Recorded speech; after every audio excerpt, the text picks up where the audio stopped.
Alright, Falcons fans, this one might not sound flashy at first, but I promise you this move could change the Atlanta Falcons big time in the future. And no, I'm not talking about a quarterback, I'm not talking about a star wide receiver, I'm talking about something that's quietly been sinking this team all season. Special teams. Now, not too long ago, there was a lot of optimism that the Falcons were about to clean house and get rid of everybody after the Jets game. And then, all right, we're like, yeah, here comes the reset. But then Jeremy Fowler drops a report that kind of pumps the brakes on all of that and says Raheem Morris may actually be tamed largely because of the respect that Arthur Blank has for him. And here's where things get kind of interesting.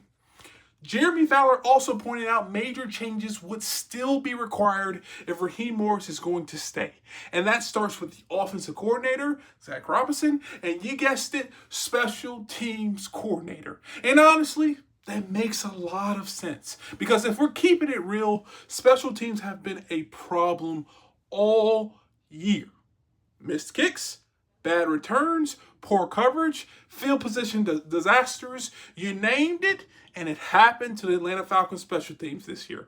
So if the Falcons are serious about fixing this thing, replacing the special teams coordinator, Marquice Williams, could be one of the most important moves of the entire offseason. And that's why today, I'm breaking down 3 special team coordinator candidates that the Falcons could realistically target that could help turn this unit and this whole special teams around. Now, candidate number 1, Darren Bates. Now, this one's kind of sneaky, and I really like it. Now, Darren Bates is a former NFL linebacker who was also a Pro Bowl special teams player. So right away, he understands the phase of the game from a player's perspective. Now, he started his coaching career in Seattle under Pete Carroll, which already should get your attention. And in 2023, he became an assistant coach. Right now, he's serving as the assistant special teams coordinator for the Carolina Panthers, and he's actively looking for full-time special teams coordinator jobs. And here's why this matters. The Panthers honestly have been one of the more innovative special teams units in the league, especially with this new kickoff rules. We've seen these muddy return and these weird directional kicks that totally confuse return teams, and they honestly flip field position. Now, I'm not saying Darren Bates created all of that, but he's been right in the middle of it. And if the Falcons want someone young, hungry, and already plugged into the new era of special teams, Darren Bates checks a lot of those boxes.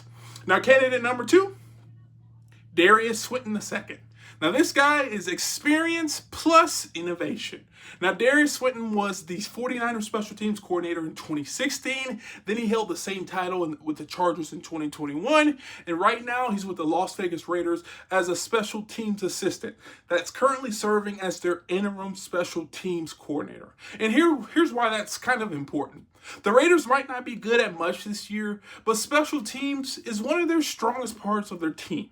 Field position coverage, discipline, that unit actually shows up week after week. Now the Raiders could decide to go another direction long term, and if they do, that opens the door for Atlanta to swoop right in and grab a guy with real proven coordinator experience. This is someone who knows how to adjust week to week, understands situational football, and has been trusted to lead special teams units on multiple teams. That's the type of stability the Falcons desperately need in that area. Now, the last candidate, the last but definitely not least, Brian Schneider. Now, this is your veteran presence, the steady hand, the experience hire. Now, Brian Schneider is currently the assistant special teams coordinator for the Washington Commanders, but a lot of people forget he was the full-time special teams coordinator in Seattle from 2010 to 2020, a decade. That's actually very rare in the NFL. And that tells you alone that he knows exactly what he's doing. He's coached under the old school Seattle Seahawks structure. He understands discipline. He understands field position. He understands how much special teams can swing momentum. And let's be honest, Atlanta needs experience. One of the biggest mistakes this staff made early was hiring a lot of familiar faces with limited coordinator experience. And we're seeing the results of that right now. Brian Schneider would bring stability, structure, accountability, and real production expectations. Now, why does this matter so much? If Jeremy Fowler is right and Raheem Morris is actually being retained, then these coordinator changes could become everything. You just don't get to keep the head coach and keep the same broken down system. Something has to give.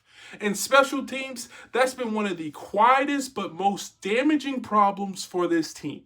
Now, if the Falcons hit on one of these hires, that's how you steal wins. That's how you flip games. That's how you stop losing because of missed kicks and bad field position.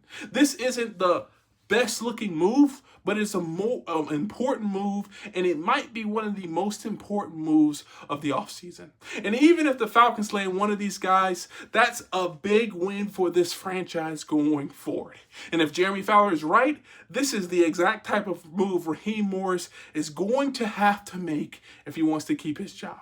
But if you enjoyed this video, please do me a favor. Hit the thumbs up, subscribe, and turn on post notifications. And if you want to see more videos like this, check this one out right here. And like always, peace.